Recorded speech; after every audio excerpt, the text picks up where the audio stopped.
Me and the boyfriend didn't get along very well. He ended up causing me to relapse on my drug of choice.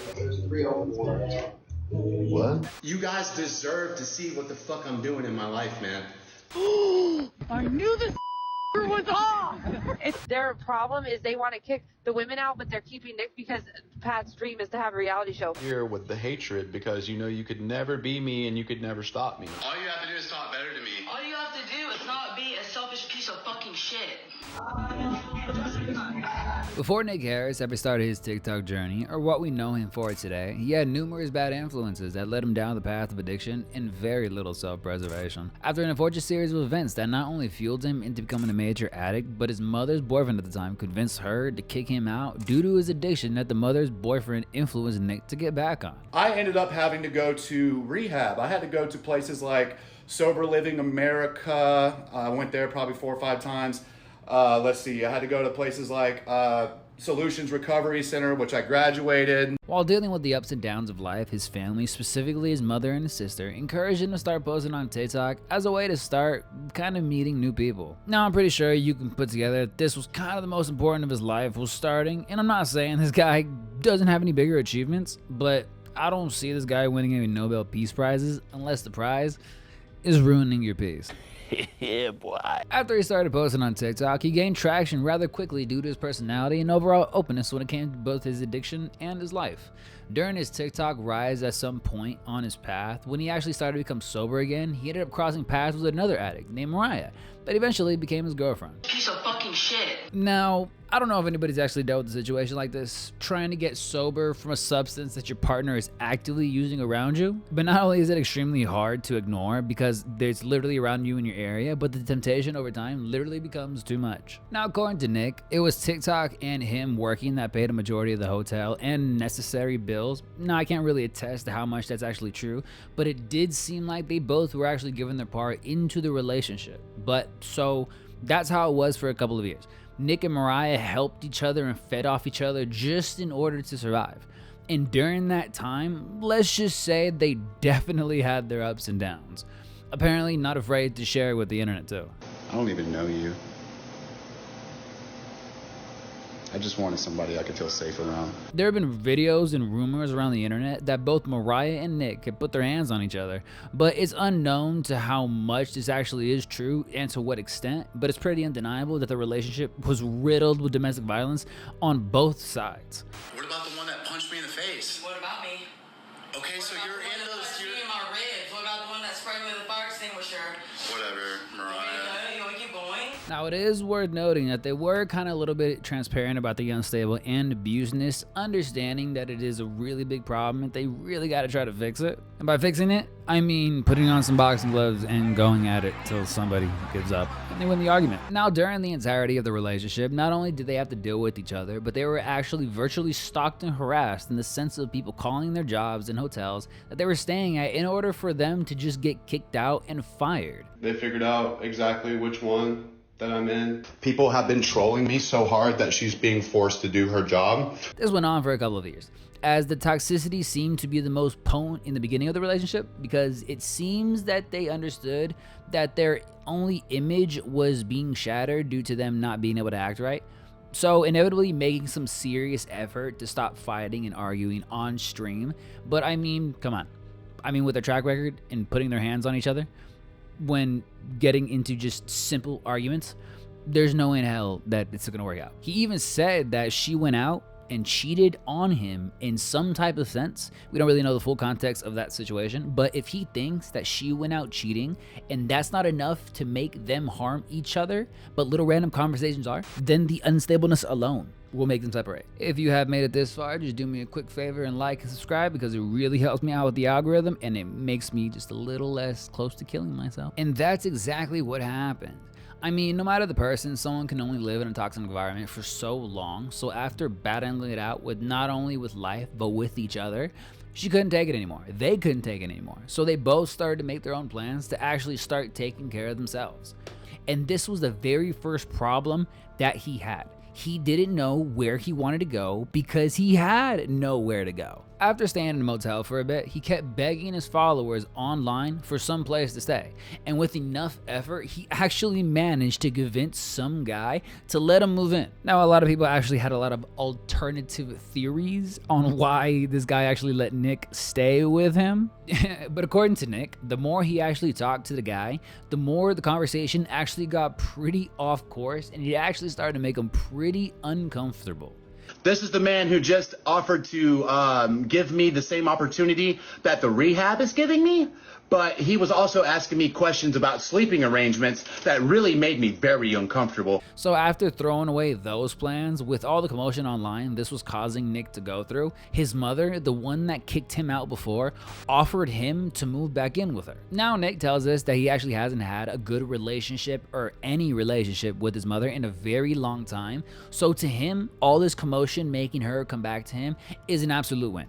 But at the same time, moving back in with her could really mean facing a lot of problems that he had in the past that he more likely doesn't really want to face. So he's also stuck wondering if he should go back to Mariah. Now, one thing you have to understand about Nick is that he is a pretty weird guy, and he may act and say a lot of weird things that you may not really like, but he does actually have a solid fan base that want to see him like thrive and improve more than a lot of people actually want to see his downfall. One person in particular ended up reaching out to him, trying to uplift and give Nick an opportunity to actually change his life. That person was Patrick Ridge, the owner of Graceand for recovering addicts. Now, Patrick Ridge is a special individual amongst himself, somebody that craves the spotlight and attention, that is willing to use his group of recovering addicts to do it. To really understand how Patrick used Nick and the dynamic of the relationship, you have to understand that the entire time Nick was there, Nick was actually forced to give up his phone for the sake of bettering his addiction. To Nick, he had a substance addiction, but everybody would consistently tell him that his drug use is linked to his social media usage. So in order for him to get better, he would stay off of his own personal social media accounts. But the kicker about the situation is that Graceand still used and posted Nick on their own social media accounts, basically undermining everything they were trying to do. Now, of course, everybody saw through this structure except for Nick, which is understandable because he was really excited to just be a part of something like this and get to go all the way to California. But this only lasted so long due to the excessive responsibilities being put on him. When it comes to the Graceand Ranch, everyone in the house has a job, and everybody in the house is expected to pick up after themselves. I mean, that's understandable, right? The issue is that Nick was consistently having was when he would forget one of his responsibilities. The consequences would be something in the ballpark of writing 1,000 words on why it would happen and how it wouldn't happen again. Now, this type of system is designed to honestly make somebody face the consequences, so you're encouraged to be responsible. In theory, it's a great solution, because after once or twice, the person is more likely going to learn to change their behavior. Inevitably, after living at Graceand Ranch House for so long, he made so many mistakes and racked up so many consequences. Keaton, messy bed, 300 words. Keaton, messy laundry, 300 words. G-Man, jacket left on, 100 words. Nick, 2 dishes left in sink, 1K, broke a program. Constantly having to make them up for them, he felt that all he was doing was writing words and being used for content for somebody else's benefit than actually trying to be sober. Arguing, fighting, threatening to leave, all because you don't like the responsibilities that you were given when you signed up to Graceand? I know from the way you're being introduced into Graceand, it can make it seem like they really have bad intentions, but even though they may go about helping people's addictions in a very unique way, to say the least, it seems like they still take in less fortunate addicts and give them a place to live and stay sober. Nick is a super unique case due to him having a massive following already, so it would seem like they are trying to leech off him, but the way they are treating Nick, aside from the consequences, is the same way they would be treating other recovering addicts in the program. Inevitably enough, Nick was given back a little bit of phone usage, still heavily monitored, but I think he was only given back phone usage so he wouldn't leave Graceand. More benefit for Graceand than the benefit for Nick. So that's how it is for the current moment. Graceand would feature Nick on their lives and post while Nick wouldn't be allowed access to his socials, but I guess supervised access to the other things. When putting it in this sense, I have absolutely no idea why Nick actually managed to stay for so long as he did, and when every facet of his daily life is literally being monitored or semi-controlled. As the turmoil and disagreements only got worse, it would come to a point where Nick would actually end up causing 2 other girls from the program and eventually himself to get kicked out when it would become exposed that he actually slept with one of them. Now, any type of romantic relationship was actually prohibited between anybody in the program, so in theory, everyone, including Nick, would get kicked out because he was a part of the whole situation, let alone started it. But to put it in simple terms, after love bombing Britt for a period of time, promising her that they would get married, start a family, grow on TikTok together, and even do things like corn, basically feeling extremely manipulated by her, the group went to a grocery store at Ralph's, and both Nick and Britt slipped in the bathroom for a little quickie.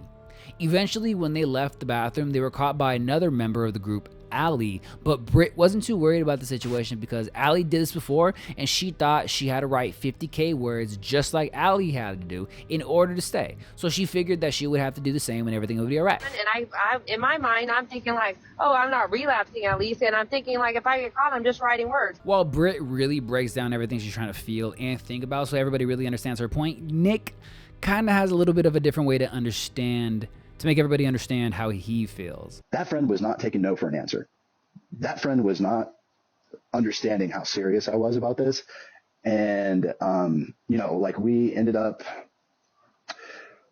bro, she put it on me, bro. But when Ali finally brought the situation to light, it caused Patrick to kick both of the girls out, only to make the program of only boys club. Yeah. We had to kick 2 people out. We never kick people out. Yeah, we had to make it an all men's house because some inappropriate things were going on. When the 2 girls were being forced to leave and pack up their things, they were being forced to leave before Nick returned from his job with absolutely no plan, while being dropped off in their terms at the nearest Jack in the Box because it was the closest stop on Uber. And putting all my stuff into trash bags, and Sarah comes into the closet and she's like trying to say, hey, I'm not telling you this to like, I don't know, remember verbatim. It was like something around the lines of like, I'm not telling you this to get you activated or get you any more upset than you already are. But then verbatim, she said, you really need to think about what you're going to take with you and pack light because you're going to be carting this shit around. You would think that since Allie was the actual one to bring this up and because everybody wouldn't know about it if it wasn't for her, you'd think she would get a little bit of leniency. But no. If I were to guess, I would say that since she's done something like this in the past before, they used that as an excuse to kick her out. But when people actually started to get worried and wonder where they went, the people in the program would tell the audience they took them to a safe hotel and Ashley took care of them, completely lying. While this whole drama was actually unfolding, believe it or not, Mariah, Nick's ex-girlfriend, actually reached out to Brick after hearing everything going down between the 2 of them. And it seems like Mariah has been doing rather well for herself, seemingly because she was actually able to find a new job and move back in with her parents. We don't really know the fullest extent of the situation, but Mariah thought to reach out and sent Britt some money for food or other necessities just to get her by for a little while she got back on her feet. While Mariah and Britt were talking, it turns out that Nick used Britt to get various foods like protein powders, something that Mariah is very understanding of, seemingly because she had to deal with the same thing. As some type of last good gesture or something, Mariah ended up sending Nick a couple of packets in the mail that contains Suboxone, something that helps with withdrawals and cravings. While I can definitely understand her wanting help or something because she cares so deeply about Nick's situation is a little bit different. While Mariah may be sending these with the intentions of helping a deeply cared about person, Nick looks at these as a types of talking about him and sending them things as being super obsessed with him. I think it's extremely hard for him to be able to take a step back from the situation and think about it in a different way than he actually perceives it.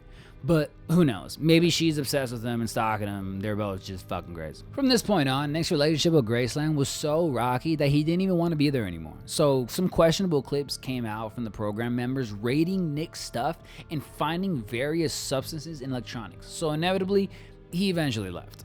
Knowing Nick with absolutely nowhere to go, he would eventually join another sober living with 2 other people named Mason and Josh that were actually from Graceland themselves. As much as it does sound like this new sober living would help Nick, I can definitely see the difference between Nick here and at Graceland. Not only the energy being shown, but the wanting to be there. As time went on, it seems that Nick was given another chance to come back to Graceland and continue his sobriety, albeit for the benefit of him or the program, we'll never know. But even with the offer, he refused to give up his phone and write the 50K words that was actually required to get back in the program. But one thing I really want you to understand about Nick as well is that as 90% as I'm sure that he's bipolar, as much as he cries and whines and complains about his mistreatment at Graceland, he's right back on TikTok live talking to Patrick about coming back, presumably because he's literally homeless from leaving his previous sober living. Like literally, how the fuck do you go from talking shit on them like 2 to 3 days ago and then literally go do this? For some damn reason, we got the clout-hungry goblin that looks like he's on 5-pack of Marlboros over here. Mason, Nick's previous sober living's owner, is trying to challenge Nick and Pat to an actual boxing match. Not only does no one want to watch an old man swing at an even more cracked out old man, if this is the way you're promoting your sober living, then how much you want to bet it ain't that sober? After some time, it seems that Nick was eventually able to get back into Graceland. Although there was a lot of controversy and disagreements about Nick moving back into the house, it seems that ultimately it was decided to let him move back in because, in Patrick's terms, everybody needs to learn to forgive. While the objective action of helping Nick is a pretty positive because, I mean, he is kind of homeless, I think we can all understand the real reason why Patrick would want to let Nick move back into Graceland.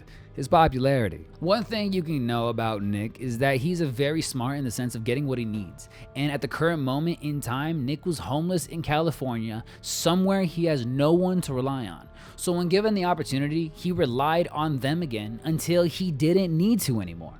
It was heavily implied that Nick was back in Graceland, continuing his treatment, but not only a couple days later, we see Nick back at another hotel, seemingly back to talking crap about Graceland like he literally didn't beg to go back there. When looking at everything together, it really seems like when Nick said he wasn't going to give up his phone, he meant it. Knowing going back to Graceland and what he would have to do, it seems that he just used him as a hotel for a couple of days till he was able to either get some type of hotel just to get away from them. While his life is basically in shambles at the moment, switching back and forth from talking shit on Graceland, desperately trying to find a job, and being with family, a third sober living that he was at after he refused to go back to Graceland kicked him out because eventually people found out where he was. At this point, we're back at the same old Nick that he was with before he was with Mariah. Albeit, it may not be on hard drugs at the moment, but he still has no structure or any type of goals that he was working towards because he keeps leaving and getting kicked out of his sober livings. I think this is where it finally clicked in Nick's head, because when it comes to his third sober living since leaving Graceland, he was given an ultimatum of giving up going live at the sober living just like Graceland, but he would still be allowed access to everything else. So this new sober living seems to understand that it's not so much Nick posting videos that's the problem. I mean, that's how he got his popularity in the first place. It's live streaming his location and everybody finding out and harassing wherever he is. So he decided to agree with the terms and stop going live for the foreseeable future until he has his own space back. It seems that his relationship with Graceland has soured to the point of no fixing it. And at this point, I say good riddance for both of them. Patrick is a very specific type of person, someone that craves clout, that Nick can give. But Nick is also a person that needs and has to be taken care of and given constant attention. Putting these two together would not only fuel their narcissistic behavior, but being sober would be the last thing on these two minds. All right, see ya.